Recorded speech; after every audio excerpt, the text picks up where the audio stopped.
नमस्कार, आप देख रहे हैं हेडलाइंस न्यूज। दिन भर की ताज़ा खबरों के लिए अभी सब्सक्राइब करें, साथ में बेल आइकन भी प्रेस कर लें। खबरों में आगे बढ़ने से पहले वीडियो को लाइक जरूर करें और अपने दोस्तों के साथ ज़्यादा से ज़्यादा शेयर करें। और आप किस राज्य शहर से न्यूज को देख रहे हैं कमेंट में जरूर लिखें। बता दें, भारत ने विदेशी आक्रांताओं के नाम पर शहर, सड़क, इमारत और संस्थान के नाम बदलने के लिए आयोग बनाने की गुहार वाली याचिका सुप्रीम कोर्ट में दाखिल की गई है। और आपको बता दें कि इसमें याचिकाकर्ता वकील अश्विनी उपाध्याय की याचिका में 1000 से ज्यादा नामों का हवाला दिया गया। रिनेमिंग कमीशन बनाने का आदेश जारी करने की अपील करते हुए इस दाखिल याचिका में संविधान के अनुच्छेद 21, 25 और 29 का हवाला देते हुए ऐतिहासिक गलतियों के सुधार की बात भी कही गई है। याचिका में ऐतिहासिक गलती ठीक करने के लिए उन्होंने कई कोर्ट के कई निर्णयों का भी उल्लेख किया है। दिल्ली की केजरीवाल सरकार ने महरौली में चल रहे ध्वस्तीकरण एक्शन में हस्तक्षेप किया है। सरकार ने डीडीए को विध्वंस रोकने के लिए कहा है। दिल्ली के राजस्व मंत्री कैलाश गहलोत ने विवादित क्षेत्र में नए सिरे से सीमांचल करने का आदेश दिया है। कैलाश गहलोत ने कहा है कि नए सिरे से सीमांकन किए जाने तक निवासियों को विस्थापित नहीं किया जा सकता। डीडीए ने राजस्व विभाग के सीमांकन को गिराने का आधार बनाया था। दिल्ली में एलजी वीके सक्सेना द्वारा डिस्कॉम्स बोर्ड से आप के 2 नेताओं को हटाए जाने के बाद प्रदेश के मुख्यमंत्री मनीष सिसोदिया एलजी पर हमलावर है। उन्होंने यहां कहा है कि एलजी रोजाना सुबह उठकर चुनी सरकार के फैसले को नकार रहे हैं। सिसोदिया ने कहा है कि एलजी अफसरों से फाइल मंगवाकर डिफरेंस ऑफ ओपिनियन कहकर फैसले बदले हैं, जो गैर कानूनी और असंवैधानिक है। वो किसी भी मुद्दे पर मंत्री और मुख्यमंत्री से चर्चा के बिना अफसरों को धमका कर कार्रवाई कर रहे हैं। दिल्ली में बिजली मुफ्त मिल रही और कोई घोटाला नहीं हुआ, लेकिन एलजी सिर्फ हवा में आरोप लगाते हैं। प्रधानमंत्री नरेंद्र मोदी ने शनिवार को त्रिपुरा के अंबाला में रैली की। इस दौरान उन्होंने जनसभा को संबोधित करते हुए कहा है कि विकास का डबल इंजन रुकने वाला नहीं है। इस दौरान पीएम मोदी ने विपक्ष दलों पर निशाना साधते हुए कहा कि कांग्रेस और वामपंथियों के शासन ने त्रिपुरा को विकास के हर पैमाने पर पीछे धकेल दिया था। उन्होंने कहा है कि पिछले 5 साल में त्रिपुरा को डबल इंजन की सरकार के जरिए विकास की पटरी पर लाया गया है। पीएम मोदी ने कहा है कि त्रिपुरा की पहचान हिंसा और पिछड़ापन नहीं है। केंद्रीय बजट 2023-24 से महात्मा गांधी राष्ट्रीय ग्रामीण रोजगार गारंटी अधिनियम यानी मनरेगा योजना के केवल 60,000 करोड़ रुपए आवंटित किए गए हैं। और आपको बता दें कि इसके बाद विपक्ष ने केंद्र सरकार पर आरोप लगाया कि सरकार बजट आवंटन में कटौती करके ग्रामीण रोजगार गारंटी योजना को खत्म कर रही। वहीं केंद्र सरकार का कहना है कि बाद में ग्रामीण नौकरियों की मांग के आधार पर इसे संबोधित किया जाएगा। भारतीय रेलवे ट्रेनों को समय पर चलाने के लिए लगातार आधुनिक तकनीकों का इस्तेमाल कर रही है। आधुनिक तकनीक का इस्तेमाल कर रही, साथ ही रेलवे ट्रैक के दोहरीकरण का काम भी किया जा रहा है। इसी कड़ी में उत्तर मध्य रेलवे की वीरांगना लक्ष्मीबाई कानपुर सेंट्रल एक्शन पर दोहरीकरण कार्य के कारण प्री नॉन इंटरलॉकिंग और नॉन इंटरलॉकिंग कार्य किया जा रहा है। इस कारण इस रास्ते से गुजरने वाले कई ट्रेनों को अस्थायी रूप से कैंसिल डाइवर्ट करने का निर्णय लिया गया। अगर आप भी आने वाले दिनों में इस रूट की रेल यात्रा करने की सोच रहे हैं तो खबर आपके लिए बहुत जरूरी है। मथुरा में श्री कृष्ण जन्मभूमि के दर्शन के लिए भारत ही नहीं पूरी दुनिया में श्रद्धालु आते हैं। इन श्रद्धालुओं के चलते जन्मभूमि के आसपास एक अच्छा खासा बाजार बस गया है। हमेशा गुलजार रहने वाले इस बाजार के व्यापारी इस समय डरे हुए हैं। इस डर की वजह मथुरा जिला अदालत का वो आदेश है जिसमें श्री कृष्ण जन्मभूमि से लगी शाही ईदगाह मस्जिद का सर्वे कराने को कहा गया है। लोकसभा चुनाव की तैयारी का रंग बिहार में चढ़ने लगा है। चुनाव में लंबा वक्त है, लेकिन अलग अलग पार्टियों ने दम दिखाने के लिए मैदान में उतरना शुरू कर दिया। कार्यक्रम की वजह कुछ भी, लेकिन निशाना और मकसद एक ही होगा कि आने वाले इस लोकसभा चुनाव में पार्टी खुद को कैसे मजबूत करे। बिहार में फरवरी में महागठबंधन और बीजेपी की ओर से अलग अलग कार्यक्रम होने वाले हैं। इसी से दिखेगा कि 25 के दम 25 का दम, यानी कि इसी दिन एक तरफ जहां पूर्णिया में महागठबंधन सरकार की रैली होती, तो वहीं पटना में गृह मंत्री अमित शाह भी एक कार्यक्रम में आ रहे हैं।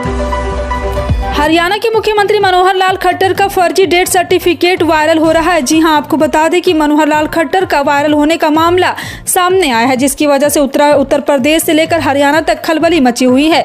फर्जी डेथ सर्टिफिकेट को लेकर दावा किया जा रहा है उत्तर प्रदेश सरकार की तरफ से यह जारी हुआ है। यही नहीं, इस फर्जी डेथ सर्टिफिकेट को निर्वाचन आयोग की वेबसाइट पर भी अपलोड कर दिया गया है। वहीं फर्जी डेथ सर्टिफिकेट के वायरल होने के बाद उत्तर प्रदेश सरकार ने जाँच के आदेश भी दिए हैं। धार्मिक और सामाजिक सद्भाव, धर्मनिरपेक्षता और सहिष्णुता भारत के डीएनए में है और ये एकमात्र ऐसा देश है जहां लगभग सभी धर्मों को मानने वाले शांतिपूर्ण तरीके से रहते हैं। यह बात भाजपा के वरिष्ठ नेता मुख्तार अब्बास नकवी ने शनिवार को संत गुरु रविदास की जयंती के मौके पर कही। भारतीय बौद्ध संघ द्वारा आयोजित सामाजिक सरसता सम्मेलन को संबोधित करते हुए नकवी ने कहा, प्रधानमंत्री नरेंद्र मोदी की ईमानदारी और कड़ी मेहनत ने साबित कर दिया है कि सच्चाई को ना तो परेशान किया जा सकता और ना ही उसे पराजित किया जा सकता है।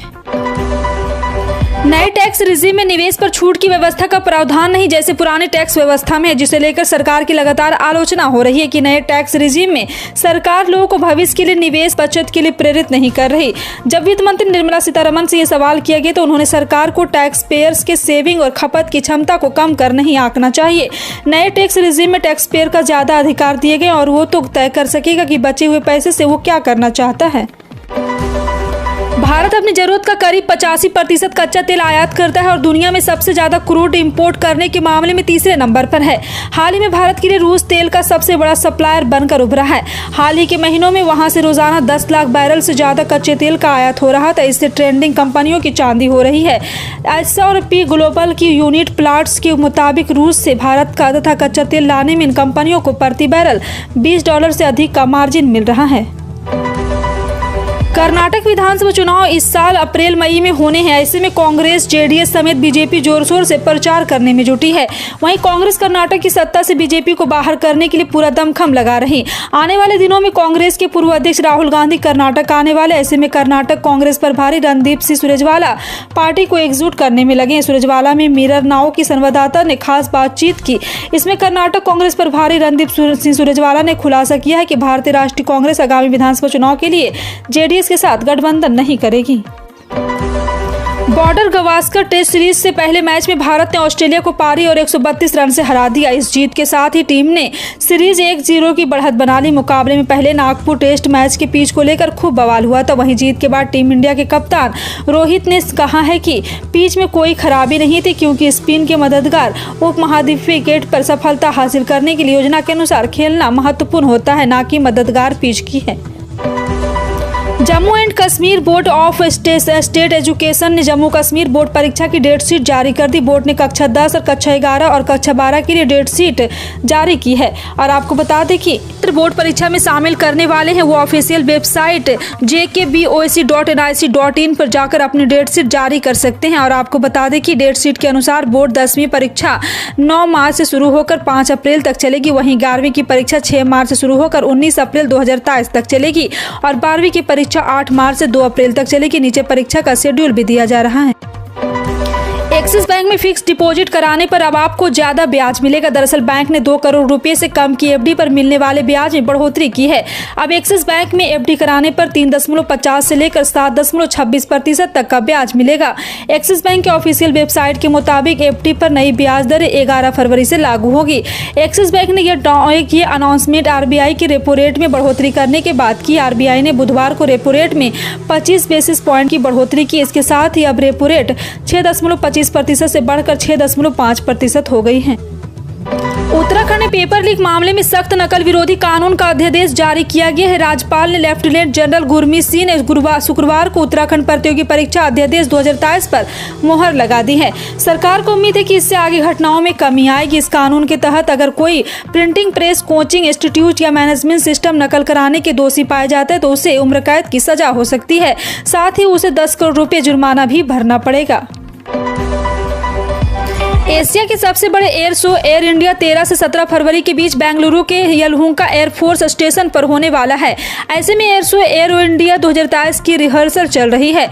इस बार के एयर शो में आत्मनिर्भर भारत की तस्वीर प्रदर्शित होगी। हिंदुस्तान एरोनॉटिक्स लिमिटेड ने ट्वीट कर बताया कि Hindustan aeronautics limited arrow India 2023 में 15 हेलीकॉप्टरों की एक अनूठी आत्मनिर्भर परफॉर्म उड़ान करेगी। साथ ही LDS द्वारा सीटर वेरिएंट हॉक आई और HTT-14 और विमान के अलावा अगली पीढ़ी के सुपरसोनिक ट्रेनों को प्रदर्शित किया जाएगा। और एक सरकारी अधिकारी के मुताबिक यह भी घरेलू विमान उद्योग को बढ़ावा देने के साथ ही मेक इन इंडिया को आगे बढ़ाएगा। फसल उगाने के लिए अब जमीन जोतने की जरूरत नहीं होगी। बेतहाशा पानी की जरूरत भी खत्म। छोटी जगह पर साल में 3 बार फसल पैदा की जा सकेगी। पैदावार भी जमीन पर उगने वाली फसल के मुकाबले अधिक होगी। केंद्र सरकार के विज्ञान एवं प्रौद्योगिकी विभाग की ओर से मिला प्रोजेक्ट झाझरा स्थित यूकास्ट में तैयार हो गया है। यहाँ कई फसलों की पैदावार की जा रही है। देश भर में इसका प्रयोग करने के बाद किसानों को इसकी सौगात मिलेगी। और आपको बता दें कि यूकास्ट सौर ऊर्जा आधारित ग्रीन हाउस हाइड्रोपोनिक प्लांट तैयार किया गया। इसे अत्याधुनिक पॉली हाउस कह सकते हैं। सोना और चांदी के खरीदारों के लिए बड़ी खबर है। जी हां, आपको बता दें कि सोना चांदी आप खरीद रहे हैं तो आपके लिए जरूरी और अच्छी खबर है। शुक्रवार को सोना चांदी के दाम में बड़ी गिरावट दर्ज की गई। शुक्रवार को सोना 559 रुपये प्रति 10 ग्राम की दर से सस्ता हुआ तो चांदी की कीमत 743 रुपये प्रति किलो की कीमत दर्ज की गई है। इसके बावजूद सोना 57,000 रुपये प्रति 10 ग्राम और चांदी 67,000 रुपये प्रति किलो के मनोवैज्ञानिक स्तर के करीब बिक रहा है। फिलहाल सोना 57,038 रुपये प्रति 10 ग्राम और चांदी 66,740 रुपये प्रति किलो के नीचे बिकने लगा है। आपका इन सभी खबरों पर क्या कहना है कमेंट सेक्शन में टाइप करके जरूर बताएं। इसी तरह की पल पल की अपडेट जानने के लिए जुड़े रहें आप अपने हेडलाइंस न्यूज के साथ। मिलते हैं अगली बड़ी खबर में, तब तक के लिए जय हिंद।